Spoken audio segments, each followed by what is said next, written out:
नमस्कार, देश की बात में आपका बहुत बहुत स्वागत है। मैं हूं अभिषेक, मुंबई के स्टूडियो से। और बात दिल्ली की, क्या दिल्ली के उप मुख्यमंत्री मनीष सिसोदिया गिरफ्तार होंगे? उनके ऊपर गिरफ्तारी की तलवार लटक रही है।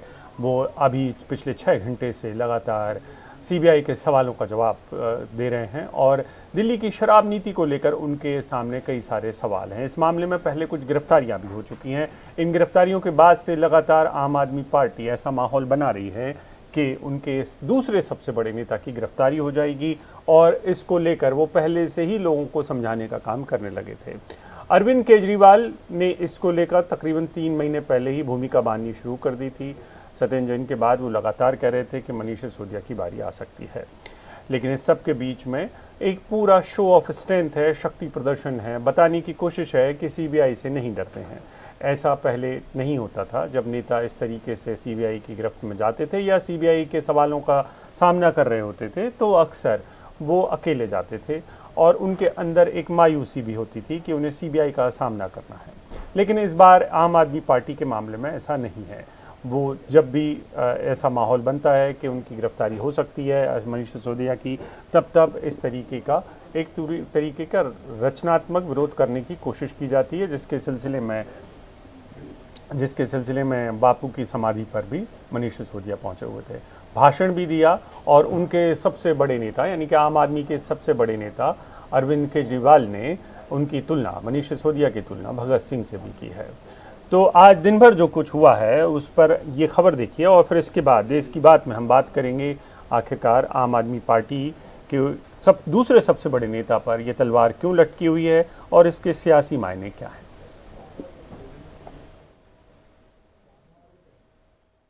सोमवार सुबह 9 बजे मनीष सिसोदिया ने मां का आशीर्वाद लिया और फिर ये कहते हुए निकल पड़े कि वो सीबीआई मुख्यालय जा रहे हैं पूछताछ के लिए। इन लोगों ने आज मुझे सीबीआई में बुलाया है। इनकी तैयारी अब मुझको गिरफ्तार करने की है।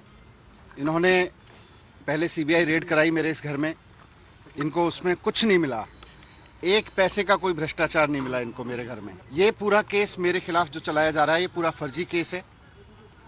इनका मकसद मुझे गिरफ्तार करके जेल में डालना है ताकि मैं गुजरात न जा सकूं। लेकिन सिसोदिया घर से सीधे पार्टी मुख्यालय गए, जहां से एक रोड शो निकला। देशभक्ति के गानों के साथ उनका काफिला राजघाट पहुंचा। बापू को श्रद्धा सुमन अर्पित करने के बाद वो सुबह 11:15 बजे सीबीआई मुख्यालय पहुंचे और आबकारी पॉलिसी में कथित घोटाले को लेकर उनसे पूछताछ शुरू हुई। बीजेपी ने उनके रोड शो को एक ड्रामा करार दिया। आज सुबह से ही ड्रामा और आम आदमी पार्टी की नौटंकी हम सभी टेलीविजन के माध्यम से देख पा रहे हैं। अगर वर्ल्ड कप होगा करप्शन का तो आम आदमी पार्टी उसमें दुनिया की नंबर 1 पार्टी साबित होगी, सिद्ध होगी। तो यह कहना आज अतिशयोक्ति नहीं होगा कि जिस प्रकार की दृश्य आज भारत देख रही है ये आम आदमी पार्टी का सेलिब्रेशन ऑफ करप्शन। आप कार्यकर्ताओं को सीबीआई मुख्यालय तक आने से रोकने के लिए दिल्ली पुलिस ने सुबह से ही सड़क बंद कर बैरिकेडिंग की हुई थी। करीब 200 आप कार्यकर्ता बैरिकेडिंग के पास इकट्ठा हो गए और विरोध प्रदर्शन करने लगे। करीब 12:30 बजे पुलिस ने कार्रवाई शुरू की और आप नेताओं को इस तरह से उठाकर उन्हें डिटेन किया गया।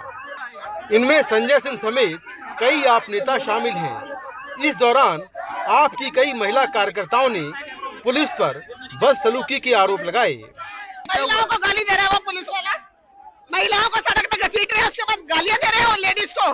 इनके घर में माँ बहन नहीं है क्या? आप लोग किस लिए यहाँ पर आए थे? हम लोग इसलिए आए हैं कि ये जो गुजरात में चुनाव हो रहे हैं और इनको चुनाव से हारने के डर से ये मनीष सिसोदिया जी को उन्होंने गिरफ्तार कर लिया है।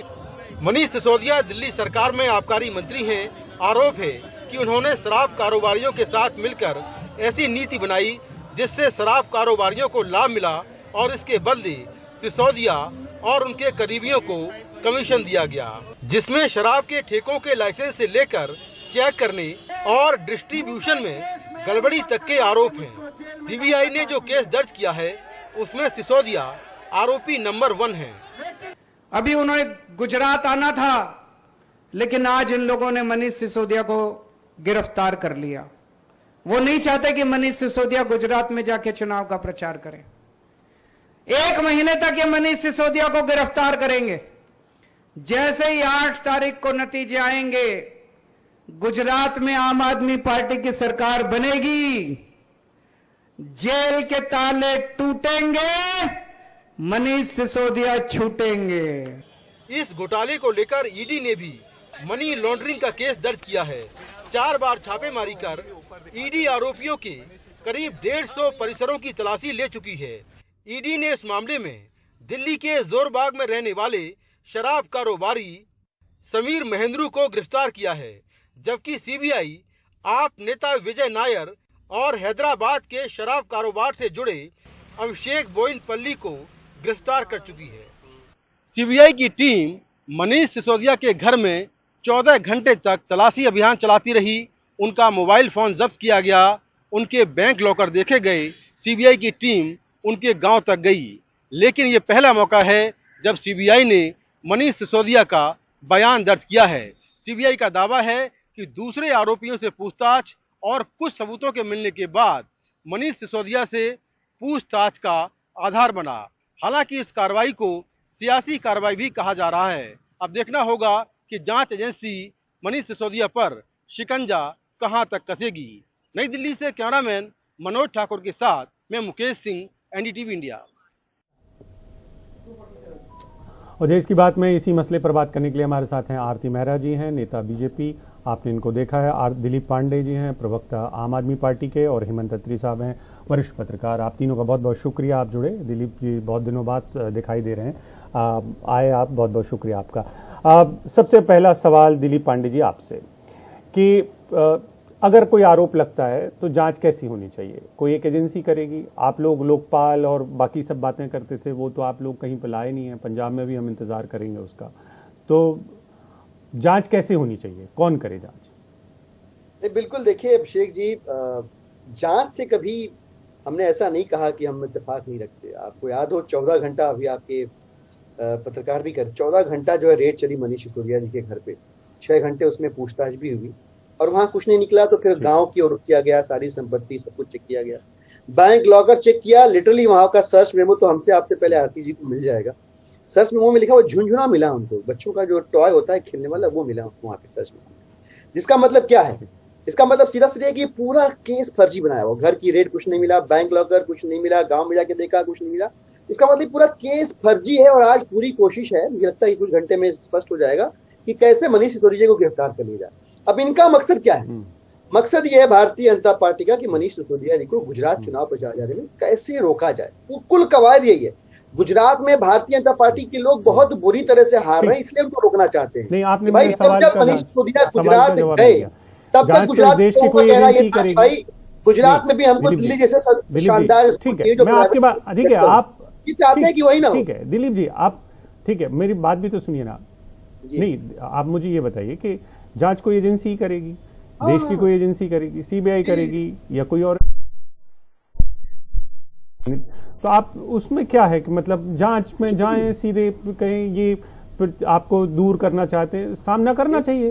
मैं कहना क्या चाह रहा हूं समझिए। बिल्कुल भाई, सीबीआई या ऐसी ही कोई संस्था जांच करेगी। आज अगर जांच से हमें कोई एतराज होता है, अभिषेक मनीष जी ने आज क्या कहा? आज कहा कार्यकर्ताओं से कि भाई अगर मैं गिरफ्तार हो जाता हूं तो यह अफसोस का विषय नहीं होना चाहिए, गर्व का विषय होना चाहिए, क्योंकि मैंने कुछ गलत नहीं किया है सिवाय इसके कि मैंने दिल्ली के नौनिहालों का, दिल्ली के बच्चों के भविष्य को सुरक्षित करने का जिम्मा अपने कंधों पे लिया। और एक जिम्मेदारी मुझे दिल्ली वालों की, जिम्मेदारी को मैंने हम बात शराब की करेंगे, आप बात एजुकेशन की। गुजरात ने भी समझा, ठीक है। इनकी दिक्कत यह है कि गुजरात समझ रहा है इस बात। नहीं, हम बात शराब की नीति की करेंगे, आप मुद्दा भ्रष्टाचार है ही नहीं, ठीक है। जिस दिन हम स्कूल एजुकेशन की बात करेंगे, नहीं, जिस दिन हम स्कूल की बात करेंगे उस दिन आप 2-2, 4-4 करिए, कोई दिक्कत नहीं है। आपने अगर अच्छा काम किया है तो वो हम दिखाते भी हैं, ऐसी कोई बात नहीं। आरती जी, आपसे एक बड़ा सवाल हुई है कि क्या आप लोगों को जो सबसे बड़ी समस्या थी, नहीं, अब आरती जी के पास चलते। दिलीप जी, आरती जी, जो सबसे बड़ी दिक्कत आपको आम आदमी पार्टी से है वो ये कि वो लोग दरअसल नारा दे रहे थे कि हम कट्टर ईमानदार हैं, और आप उसी पर दरअसल सबसे ज्यादा सेंध लगाना चाहते हैं। और ये मामला सियासी ज्यादा है, क्योंकि अगर आप लोगों के पास ऐसे कुछ सबूत होते, अकाटे सबूत होते, तो हम सबको भी पता है कि बीजेपी के अच्छे सोर्स होते हैं जो अभी तक लीक कर चुके होते हैं। हम लोगों को मीडिया में कुछ भी नहीं आया है जिससे हमको ये पता चल सकता हो कि मनीष सिसोदिया ने इस काले पैसे को कमाया और काले पैसे को कहां पे पहुंचाया। इतना तो मीडिया में आ ही जाता है आप सारे लोगों की मेहरबानी से। अभिषेक जी, विषय इतना संवेदनशील है। सीबीआई एक प्रोफेशनल इन्वेस्टिगेटिव एजेंसी पूरे पुख्ता सबूतों के साथ, उनके पास पुख्ता सबूत भी हैं और आरोप लगे हैं, तो आपको इन्वेस्टिगेशन ज्वाइन करने के लिए बुलाया गया है। दिलीप पांडे जी मेरे छोटे भाई हैं और बहुत ही संवेदनशील अच्छे व्यक्ति हैं, लेकिन मैं ये बात कहना चाहूंगी कि एक इन्वेस्टिगेशन को ज्वाइन करने के लिए इतना बड़ा ड्रामा, इतना बड़ा नाटक, ये क्या क्रांति, कौन सी क्रांति कर दी है इन्होंने? अरे आप पे भ्रष्टाचार का आरोप लगा है, आपको भगत सिंह से जोड़ा जा रहा है। अरे वो भगत सिंह जी जिन्होंने अपना सर्वस्व न्यौछावर कर दिया था, अपना घर छोड़ दिया था, अपना जीवन की प्रत्येक अपने से जुड़ी हुई हर चीज, आपने तो बड़े से बड़ा घर ले लिया, सारी पूरी गाड़ियों के काफिले ले लिए, पूरी सिक्योरिटी ले ली, और आप जो कहते थे, जो दम भरते थे एक ऑल्टरनेटिव राजनीति की, कि एक अलग तरह की राजनीति की हम नींव रखेंगे, आपने अभी बिल्कुल ठीक कहा, कहाँ है इनका लोकपाल? तो आज अगर देश की एक सीबीआई एजेंसी, जब आपको ये भरोसा है कि कहीं कुछ नहीं निकला, लेकिन वो लोग तो कहते हैं कि विजय नायर के थ्रू, विजय नायर जो इनसे सबसे इंडिया अगेंस्ट करप्शन के बिल्कुल इंडिया अगेंस्ट करप्शन बिल्कुल आती है। इंडिया अगेंस्ट करप्शन की जब बात हुई थी तो सारे लोगों ने, जिन भी लोगों ने दिल्ली में इनकी सरकार बनाई है और पंजाब में या जहां पे भी बने, बड़ी उम्मीदें थी कि आप लोग ऐसा कोई एक मैकेनिज्म लेके आएंगे जिससे भ्रष्टाचार रुकेगा। अत्री साहब, आपसे समझना चाहता हूं कि क्या सारे लोगों ने मिलकर, बीजेपी के नेताओं ने मिलकर यह तय कर लिया है कि आम आदमी पार्टी का नेशनल कवरेज बढ़ाना है, क्योंकि लगातार उनके नेताओं पर इस तरीके से उस दिन हमला, जब वो पूरी की पूरी चीज को बदल लें अपने पक्ष में या कोशिश कर लें अपने पक्ष में बदलने की, तो क्या पासे उल्टे पड़ रहे हैं? ठीक गुजरात चुनाव के पहले ये तो पूरा शो ऑफ स्ट्रेंथ दिखाने की कोशिश कर लिया आम आदमी पार्टी ने आज। नहीं अभिषेक जी, इस सारे मामले को ना इतना साधारण मामला नहीं है, इसमें थोड़ी पेचीदगियां हैं, और जो आम आदमी पार्टी उंगली कटा के शहीद होने का प्रयास कर रही है, इसकी अगर बिटवीन दी लाइंस पढ़ेंगे तो इसमें बहुत सारी चीजें। मुझे आप एक बात बताइए, एक स्टेट गवर्नमेंट है दिल्ली की सरकार, उसमें एक एक्साइज पॉलिसी अप्रूव हुई, बाकायदा कैबिनेट से अप्रूव होती है, उसके बाद वो विधानसभा में सब जगह जाके लागू होती है। जैसे ही एलजी ने उस पर उंगली उठाई, all of a sudden without any discussion और डेलिब्रेशन उसको विड्रॉ क्यों कर लिया आपने? अगर कोई गड़बड़ नहीं थी तो एकदम उसको क्यों विड्रॉ किया? अपनी पॉलिसी पे स्टैंड करते। पहला सवाल तो ये है, इसका मतलब कहीं ना कहीं गड़बड़ी हुई है। एक बात, वो किस तरह की गड़बड़ी है वो देखा जा रहा है। दूसरा अभिषेक भाई, मेरी थोड़ी कानून की भी थोड़ी सी बैकग्राउंड छोटी मोटी है, तो मैं 2-3 चीजें आपको कहना चाहूंगा। इस केस के अंदर एक तो आपराधिक षड्यंत्र 120B धारा लगी हुई है, PC prevention of corruption act का सेक्शन 7 है, और 477 भी है जिसमें सरकारी कागजों के साथ छेड़खानी हुई है। और आज जो 7 घंटे से सिसोदिया साहब से पूछताछ हो रही है, वो उन्हीं कागजों के साथ उनको सामने दिखा के बिठा के दिखाया जा रहा है। अब सवाल क्या है, जो आपने बहुत ही बढ़िया सवाल पूछा कि ये हो क्या रहा है, ये एक बहुत ही साधारण प्रक्रिया है जो दोनों पार्टियां प्रोपेगेंडे की मास्टर हैं। नंबर 1, बीजेपी जो करती है उससे शानदार आज मनीष सिसोदिया ने करके दिखाया। जब नरेंद्र मोदी करते हैं तो कहते हैं कि मां को क्यों ला रहे हैं। आज सबसे पहली पिक्चर्स, हम सभी अपनी मां के पैर छूते हैं, इसमें कोई खास बात नहीं है। आज वो कोई बहुत ज्यादा देश की सीमा पे नहीं जा रहे थे देश की रक्षा के लिए, वो एक क्रिमिनल केस में शामिल तफ्तीश होने जा रही थी। लेकिन ऑप्टिक्स देखिए आप, ऑप्टिक्स बड़े इंपॉर्टेंट है। वहां से निकले, पार्टी ऑफिस गए, महात्मा गांधी की समाधि गए, और अरविंद केजरीवाल जैसा पढ़ा लिखा आदमी, IIT ग्रेजुएट, वो कह रहा है कि आज उनको केवल शामिल तफ्तीश किया गया है। अभिषेक भाई, उनके जो आपने दिखाया ना अभी साउंड बाइट, उसमें क्या कह रहे थे केजरीवाल साहब कि गिरफ्तार कर लिया है। बताइए मुझे कहां गिरफ्तार किया है? कांग्रेस, बीजेपी, भारतीय जनता पार्टी इतनी नासमझ नहीं है। वो माहौल तो और जो ये कह रहे हैं, ठीक है, वो जो कह रहे हैं बीजेपी के लोग कि इनको वहां पर नहीं आने देंगे गुजरात में, आप मुझे बताइए जब केजरीवाल कुछ नहीं कर पाए तो सिसोदिया के जाने से क्या हो जाएगा? ये सब पॉलिटिकल स्टंट है। सिंपल चीज ये है कि एक ऑप्टिक्स क्रिएट करनी थी कि हम ही लड़ रहे हैं मोदी के साथ, और मोदी और बीजेपी ये साबित करना चाह रहे हैं कि फर्स्ट जो कंपटीशन है, डायरेक्ट कंपटीशन कहीं ना कहीं आम आदमी पार्टी के साथ है, चाहे वो हिमाचल में है चाहे वहां है। और ये सारा एक वेल थॉट आउट प्लान है, एक इवेंट प्लान है, उसी के हिसाब से चल रहा है। वरना जिस दिल्ली मॉडल की ये बात करते हैं आम आदमी पार्टी, 68वां स्थान था दिल्ली का 2019 में smart city project, smart cities के अंदर, आज वो 86 है। ये मैं नहीं कह रहा, ये देश की स्मार्ट सिटी की रिपोर्ट्स कह रही है। ये आपने विकास कराई है, आपका दिल्ली मॉडल। अत्री जी, हम इसी पे आते हैं, हमारे पास थोड़े से वक्त की कमी है। दो छोटी छोटी प्रतिक्रियाएं। दिलीप जी, एक क्रिमिनल केस है मनीष सिसोदिया पर, उनको भगत सिंह से तुलना करना कहां तक उचित है? आप अपना ज्वाइन करिए, ये जनता के बीच में एक चुनावी भाषण देना, गुजरात की पिच के लिए दिल्ली में तैयारी करना, ये कहां तक वाजिब है? जब हेमंत जी ने बोलना शुरू किया तो मुझे लगा आपने भाजपा के 2 प्रवक्ता बिठा लिए हैं। फिर हमें हेमंत जी ने कहा कि उनको पता है कि 7 घंटे में कौन से पेपर्स दिखा के नहीं तो मेरी बात अत्री साहब की तो दिक्कत ये पांडे जी कि अगर नहीं ऐसे है कि उनकी तरह पर आप देखिए, आप है ना, नेताओं को एक अच्छी आदत हो गई कि अगर हम लोग निष्पक्ष बोलने लगते हैं तो हमको आप किसी के साथ भी खड़ा कर देते। नहीं, आप देखिए ना इंसाफी हेमंत अत्री साहब के साथ मत करिए, ठीक है? आप देखिए, आपको भी डिफेंड करना पड़ा अभिषेक जी को। हम हालांकि देखिए पत्रकार मुद्दा नहीं है, ठीक है, पत्रकार मुद्दा नहीं है पांडे जी, नहीं है, मैं बता रहा हूं उसको आप काउंटर करिए, वो ज्यादा अच्छा हो। अभिषेक भाई, मेरा मानना यह है कि हेमंत जी के पढ़े लिखे, समझदार और प्रबुद्ध व्यक्ति हैं, आपको डिफेंड कर लेंगे, आपकी डिफेंड करने की जरूरत नहीं हुई। मेरे को आश्चर्य और ज्यादा तब हुआ जब उन्होंने कहा कि 7 घंटे जो पूछताछ हुई कौन से पेपर्स पे हुई। मतलब सीबीआई के अंदर पूछताछ के दौरान कौन से पेपर्स का, कौन से सवालात का इस्तेमाल हो रहा है। मैं ये मान के चलता था कि सिर्फ भारतीय जनता पार्टी के लोगों को ही पता हो, किसी को नहीं पता होगा। हेमंत जी को भी ये पता है, इसलिए मैंने ये बात बोली, और कोई वजह नहीं थी बोलने की। एक बात तो ये है। दूसरी बात, भ्रष्टाचार की बात करी, करप्शन के मामले के ऊपर उंगली उठाई। मैं आपको बताऊं, अगर भ्रष्टाचार मुद्दा नहीं है, भाजपा नहीं चाहती कि दिल्ली अच्छे सरकारी स्कूल गुजरात में बने जो लोगों को पसंद आ रहे हैं। भ्रष्टाचार मुद्दा होता, हर साल रिकॉर्ड है, हर साल 10,000 करोड़ रुपए की इलीगल शराब जो है गुजरात में बिकती है। मुझे हेमंत जी, आरती जी बताएं कि किसके यहाँ सीबीआई की रेड पड़ी, गुजरात में ईडी की रेड पड़ी। 21,000 करोड़ रुपए की ड्रग्स पकड़ी गई गुजरात के अंदर। मुझे बताइए कि कहाँ पे सीबीआई की रेड हुई, ईडी की रेड हुई? भ्रष्टाचार मुद्दा होता तो हेमंत बिस्व शर्मा को उन्होंने सीएम बना दिया। जब विपक्ष में थे तो वाटर स्कैम का बुकलेट निकाला था भारतीय जनता पार्टी ने। क्या हुआ वहाँ पे? बिल्कुल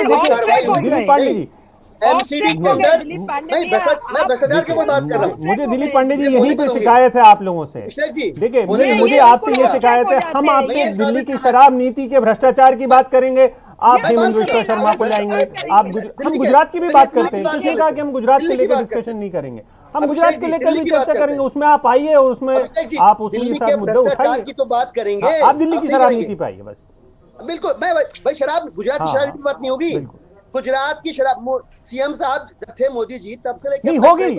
नहीं, आप मुद्दे मत भटकाइए। देखिए, आप गोल पोस्ट मत चेंज करिए। देखिए दिलीप जी, आप गोल पोस्ट चेंज मत करिए। नहीं अभिषेक भाई, दिल्ली की शराब नीति में मनीष सिसोदिया पर इल्जाम है, कानून अपना काम करे, वो भगत सिंह कहां से होगी?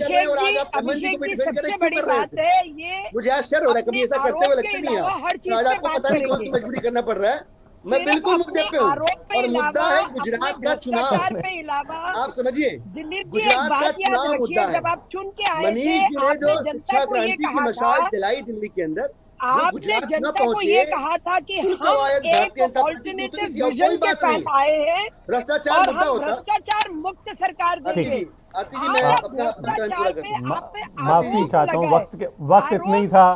दिलीप जी, आप हमारे साथ जुड़े, आरती जी आपसे माफी मांगता हूं कि आपको वक्त नहीं दे पाया। हेमंत अत्री साहब, आपका भी शुक्रिया।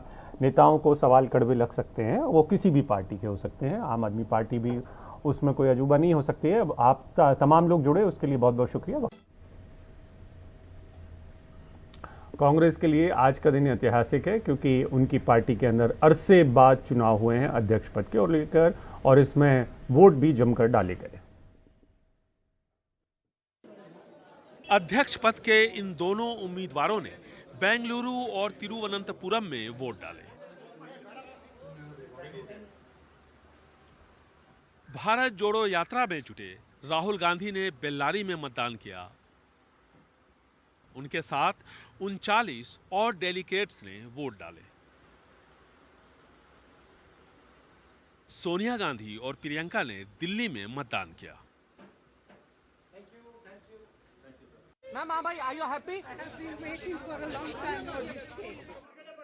अस्सी की उम्र छू रहे मल्लिकार्जुन खड़गे को गांधी परिवार के समर्थन वाला उम्मीदवार माना जा रहा है। अनुसूचित जाति से आते हैं, 9 बार लगातार विधानसभा चुनाव जीता है। उन्हें सोलिल्ला सरदार यानी अजय योद्धा कहा जाता है। इस बार भी उन्हें जीत का भरोसा है। It is a part of our internal election. It is not general election. So whatever we have discussed in the elections or whatever we have said, it is friendly. There is nothing. And together we have to build the party. Today I called Mr. Kharge and I wished him well. And I said that, whatever has happened, we remain colleagues and friends. He's a respected elder of mine, and I look forward to working with him after this is over. And he said the same to you, he said, and I'm very grateful. We have to approach this in the right spirit. There is no enmity between us. Karnataka से इससे पहले S निंजलंगप्पा Congress के 1968-69 में अध्यक्ष बन चुके हैं। तब भी कांग्रेस में संकट का दौर था। अब भी कांग्रेस संकट में है और किसी भी अध्यक्ष के लिए चुनौती बड़ी होनी है। नए कांग्रेस अध्यक्ष को पदभार संभालते ही अग्नि परीक्षा देनी होगी। राजस्थान में सत्ता का संघर्ष थमा है, पूरी तरह से खत्म नहीं हुआ है। इसके बाद 2024 का आम चुनाव सामने।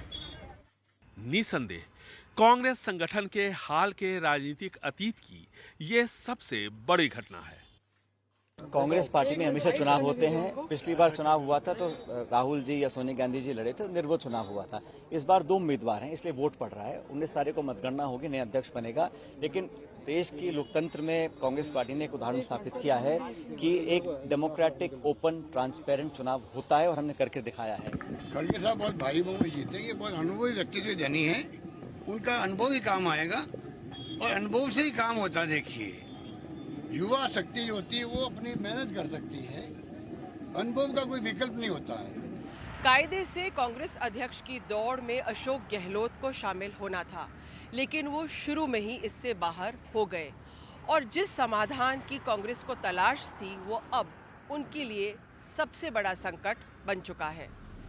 इसमें शक नहीं कि राहुल की भारत जोड़ो यात्रा और कांग्रेस के संगठन चुनाव, ये दोनों कांग्रेस संगठन में नई जान डाल सकते हैं। पूर्णकालिक अध्यक्ष के चुनाव के लिए कांग्रेस में लंबा मंथन चला। नए अध्यक्ष के लिए चुनाव का अध्याय खत्म हो चुका है। 19 अक्टूबर को मतगणना की औपचारिकता होगी। 24 साल बाद कांग्रेस को कोई नया गैर गांधी अध्यक्ष मिलने जा रहा है, लेकिन देखना है कि 24 में वो पार्टी को क्या देते हैं। ब्यूरो रिपोर्ट के साथ उमा शंकर सिंह, एनडीटीवी इंडिया। राजनीति भी अजब खेल है। मुंबई के अंधेरी इस चुनाव में उपचुनाव होना है, जिसको लेकर ऋतुजा पटेल को पहले रोकने की कोशिश की गई भरपूर कि वो चुनाव न लड़ें। इसके लिए उनको हाईकोर्ट का दरवाजा खटखटाना पड़ा और अब बिसात कुछ ऐसी बिछी कि उसके बाद बीजेपी ने अपना उम्मीदवार वापस ले लिया। और अपील करने वाले कौन से लोग थे? शरद पवार एनसीपी के और एमएनएस के राज ठाकरे। पहले राज ठाकरे, फिर शरद पवार और एकनाथ शिंदे गुट के विधायक प्रताप सरनाईक की अपील काम कर गई। बीजेपी ने अंधेरी विधानसभा उपचुनाव से अपने उम्मीदवार मूर्जी पटेल का नाम वापस लेने की घोषणा कर दी। हम पार्टी के कार्यकर्ता है, पार्टी ने हमको आदेश दे दिया वापस लेना। किसी दिवंगत विधायक की पत्नी जब चुनाव लड़ती है तो सहानुभूति पूर्वक ये बातें होनी चाहिए।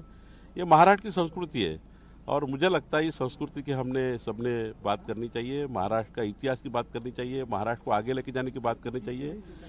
शिवसेना उद्धव बालासाहेब ठाकरे गुट की उम्मीदवार ऋतुजा लटके ने इसके लिए सभी दलों का आभार माना।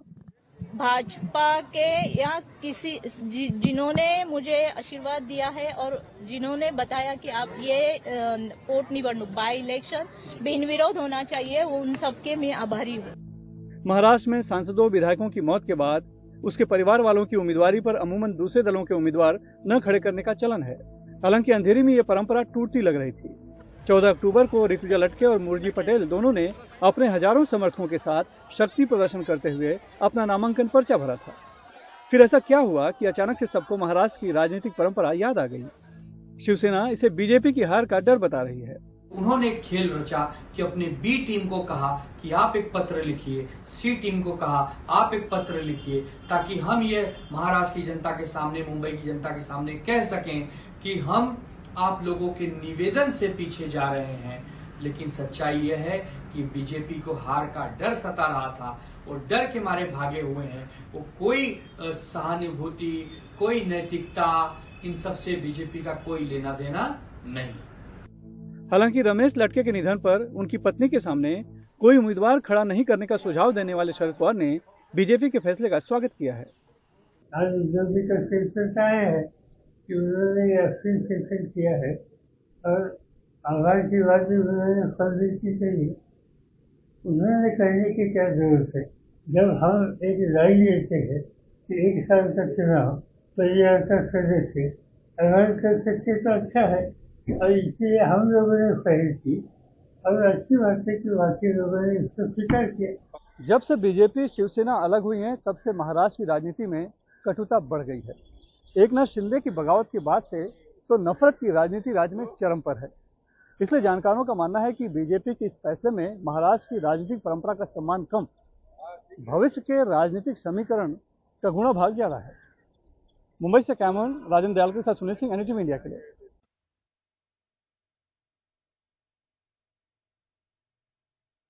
आपको महंगाई भले ही डस रही हो या परेशान कर रही हो, लेकिन सरकार में बैठे हुए खाद्य सचिव सुधांशु पांडे को ऐसा नहीं लगता। उनका कहना है कि इसमें कुछ भी असामान्य नहीं है और होगा तब सरकार दखल देगी। राशन दुकानदार अशोक खुराना तनाव में हैं। कहते हैं खाने के तेल और घी से लेकर आटा, साबुन, डिटर्जेंट तक सब महंगे हो गए हैं और बिक्री भी पिछले 1 महीने में 50% तक घट गई है।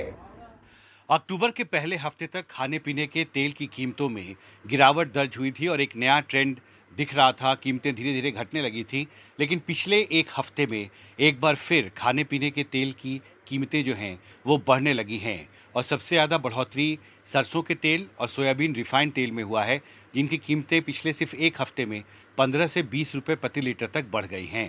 पिछले 1 हफ्ते में ऑयल जितने भी एडिबल ऑयल, सोयाबीन रिफाइंड है, मस्टर्ड ऑयल है, दोनों की कीमतें बहुत ज्यादा बढ़ी। एटलीस्ट 15 से 20 रुपए किलो दोनों ऑयल बढ़े। हाँ। तो मस्टर्ड ऑयल 1 हफ्ते पहले कितनी थी और उसकी आज की कीमत क्या है? मस्टर्ड ऑयल होलसेल रेट जो 1 हफ्ता पहले 132 था, जो आज 145-150 हो गया। हाँ। और आटा ले लीजिए, आटे का रेट भी बराबर बढ़ता जा रहा है लगातार। राइस में जाइए। सोमवार को महंगाई पर खाद्य मंत्रालय का रुख साफ करते हुए खाद्य सचिव सुधांशु पांडे ने कहा कि गेहूं की कीमतों में बढ़ोतरी असामान्य नहीं है। खाद्य सचिव के मुताबिक गेहूं निर्यात को नियंत्रित करने से देश में गेहूं की कीमतों पर काबू पाने में मदद मिली है। मैं ये फिगर से आपको यही शो करने की कोशिश कर रहा हूं कि ये असामान्य नहीं है। ये फिगर्स आपके सामने हैं, जिनको आप यूज कर सकते हैं। ये असामान्य नहीं है। जब गवर्नमेंट को लगेगा कि ये एबनॉर्मल इंक्रीज है, गवर्नमेंट इंटरवीन करेगी। एनडीटीवी से बातचीत में फूड कॉर्पोरेशन ऑफ इंडिया के चेयरमैन अशोक मीना ने कहा, देश में खाद्य सुरक्षा के लिए अगले साल अप्रैल तक की जरूरत के मुताबिक गेहूं और चावल के पर्याप्त स्टॉक उपलब्ध होंगे। गेहूं की हमारी रिक्वायरमेंट 1 अक्टूबर को जो बफर नॉर्म्स होते हैं और जो ऑपरेशनल रिक्वायरमेंट है, उस हिसाब से 205 लाख मीट्रिक टन होना चाहिए। और जो मेरा स्टॉक रहा है 1 अक्टूबर को, वो है 227 लाख मीट्रिक टन। सरकार का आकलन है कि रबी सीजन के दौरान गेहूं की पैदावार सामान्य रहेगी और इस वजह से आने वाले महीनों में गेहूं की उपलब्धता जरूरत के मुताबिक बनी रहेगी। दिल्ली से अश्विनी मेहरा के साथ हिमांशु शेखर, एनडीटीवी इंडिया। और अब बात करते हैं छत्तीसगढ़ की गोधन न्याय योजना की। क्या इसमें अन्याय हो रहा है? ये सवाल इसलिए उठ रहे हैं क्योंकि 20 जुलाई 2020 को छत्तीसगढ़ सरकार ने जब ये इस योजना की शुरुआत की थी तो कहा था कि 2 रुपए किलो के हिसाब से वो गोबर खरीदेगी और इसका फायदा किसानों को मिलेगा। लेकिन क्या किसानों को इसका फायदा मिला? अनुराग द्वारी की रिपोर्ट। छत्तीसगढ़ में करीब 1 करोड़ गौवंश हैं। सुराजी गांव योजना के तहत आवारा घूमने वाले मवेशियों के लिए भी ऐसे गौठान बनाए गए। बाद में इसमें गोधन न्याय योजना जुड़ी। 2 रुपए में पशुपालकों से गोबर खरीदा गया। इसी गौठान में मिले गोबर से गांव में स्व सहायता समूह की महिलाएं 10 रुपए प्रति किलो में जैविक खाद और दूसरे उत्पाद बनाकर बेचती हैं। योजना इतनी कामयाब कि कोरबा में चोरों ने 30 क्विंटल गोबर पर हाथ साफ कर दिया, ऐसा सरकार ने विधानसभा में खुद माना। सरकार ने विधानसभा के पटल पर एक और बात रखी जिससे सुर्खियों में आई इस योजना की कामयाबी पर सवाल हैं। 20 जुलाई 2020 में जब ये योजना शुरू हुई तब गोबर खरीदने के केंद्र भी गिने चुने थे। फिर भी 31 मार्च 2021 तक हर दिन औसतन 18,000 क्विंटल गोबर की खरीदी हुई, लेकिन अगले ही साल यानी मार्च 2022 तक हर दिन औसतन 5,000 क्विंटल गोबर ही खरीदा गया। यही नहीं, गरियाबंद, मुंगेली, बलौदाबाजार, कांकेर जैसे जिले में गोबर खरीद से ज्यादा मात्रा का इस्तेमाल वर्मी कंपोस्ट बनाने में हुआ। सूरजपुर जिले में तो 22,230 क्विंटल गोबर की खरीद हुई, लेकिन खाद बनाने में 69,484 क्विंटल गोबर का उपयोग हो गया। सरकार का दावा है कि योजना से 2,89,000 से अधिक ग्रामीण जुड़े हैं। गोबर से जुड़े उत्पाद 11,187 महिला स्वसहायता समूह बना रहे हैं, जिससे 83,874 महिलाओं को सीधा फायदा हो रहा है। बचाव में सरकार की अपनी दलील है, विपक्ष के अपने वार, उसे योजना में भ्रष्टाचार दिख रहा है और पूंजीपतियों का फायदा भी। ये आरोप बिल्कुल असत्य है और सामान्य तौर पर ऐसा मतलब जनरल टाइप की बात नहीं होना चाहिए। स्पेसिफिक बताओ कहाँ पे हुआ है, और जब ये जानकारी दी जाएगी कि इस जगह हुआ है तो निश्चित रूप से कार्रवाई होगी। गोधन न्याय योजना के तहत में इन्होंने पिछली बार 18,000 मैट्रिक टन इन्होंने गोबर खरीदा, ऐसा उन्होंने जानकारी दिया, और उसमें से आधा से ज्यादा गोबर तो इनका बह गया क्योंकि उन्होंने गोबर खरीदा ही नहीं था, पैसे का लेन देन हुआ था। अभी इनका कहना है कि 5,000 मैट्रिक टन इन्होंने गोबर खरीदा है, और पिछली बार जब गोबर खरीदा था उसमें भी इन्होंने मिट्टी मिला करके हमारे जो किसान हैं उनको अधिक दरों पर उन्होंने कहते हैं किसानों को दे दिया। तो ये इस सरकार की सोची समझी चाल है, किसानों को किस तरीके से बेवकूफ बनाया जाए, और इसमें जमकर भ्रष्टाचार हुआ है। इस भ्रष्टाचार की उच्च स्तरीय जांच होनी चाहिए। बस्तर के कांकेर जिले के दुर्गु कांदल गांव में गोठान का बोर्ड लगा है, समिति बनी है, लेकिन न तो गोबर खरीदा जा रहा है, न ही गौवंश की देखभाल होती है। उल्टा ग्रामीणों का आरोप है कि उनकी जमीन गौठान के नाम पर कब्जा ली गई है। यहाँ पे बोलते हैं गोबर खरीदते हैं क्या? आज तक नहीं खरीदे। आज तक नहीं खरीदे। यहाँ पे पानी वानी पिलाते हैं क्या गाय? वो तो बंद हुआ सर। हाँ। वो हुआ है। हाँ। बोर यहाँ का बोर बंद है ना? हाँ। और चारा वारा देते हैं कि नहीं? क्यों कहा दे सर? तब वहाँ से मेरा जमीन को चपक दिया और पैसा दूंगा कि बोल रहा हो, अब तक पैसा नहीं मिलेगा। क्या मतलब आपका जमीन कहाँ है? यही तो है, इस जगह से। ये आपका पट्टा वाला जमीन? आप पट्टा का है ना। यहाँ गोबर ओबर बेचते हो क्या ले जाके? वे गोबर तो नहीं बेचे हैं सर। गोबर नहीं बेचे? यहाँ डॉक्टर लोग आते हैं, बताते हैं कि पूरा जानवर लोग को आके इंजेक्शन लगाते हैं, तो आते हैं क्या यहाँ डॉक्टर? अब पता नहीं। वैसे सरकार दीपावली से पहले किसानों, भूमिहीन कृषि मजदूरों और गोबर विक्रेताओं को लगभग 180 करोड़ रुपए से अधिक की राशि के भुगतान की बात कह रही है। संसद में कृषि की स्थायी समिति ने केंद्र सरकार को सुझाव दिया था कि वो गोधन न्याय योजना की तरह गोबर खरीदने की कोई योजना बनाए। मध्य प्रदेश समेत 8 राज्य इस पर काम भी कर रहे हैं। योजना का प्रारूप अच्छा है, सुराजी गांव का सपना भी, लेकिन धरातल पर सब कुछ ठीक नहीं और छत्तीसगढ़ विधानसभा में पेश आंकड़े इसकी ही तस्दीक कर रहे हैं। बस्तर से अपने सहयोगी विकास तिवारी और रिजवान खान के साथ अनुराग द्वारी, NDTV इंडिया,